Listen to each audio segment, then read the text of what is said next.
Yung mushroom kasi madaling itanim, tapos all year round yung season niya. So kahit anong buwan mo siya itanim pwede. Tapos may bahay siya. Dati kasi vegetable farming kami. Kaso nalugi kami nung pumutok yung Taal Volcano na lusaw lahat. So nag-isip kami ng pwedeng itanim na kahit pumutok yung vulkan, pwede siyang tumubo. So mushroom yung isa.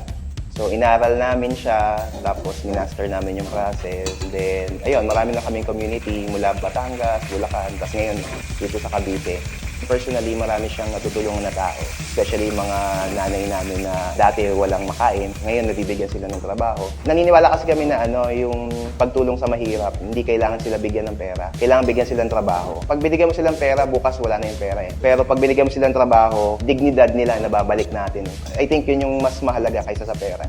Ako si Ezekiel Nieto. Ako ay isang pastor, pero nagninegosyo sa pamamagitan ng mushroom farming. Nag-start kami 2018 pa. Ang goal talaga namin, makatulong sa community, magbigay ng livelihood. Kaya ini-involve namin yung mga underprivileged families, yung mga walang trabaho. And then ngayon, nandito kami sa Indang for 3 years na. At naisip namin na gawin siyang food cart naman, yung mushroom. Magkaroon ng food trip ba na, na healthy.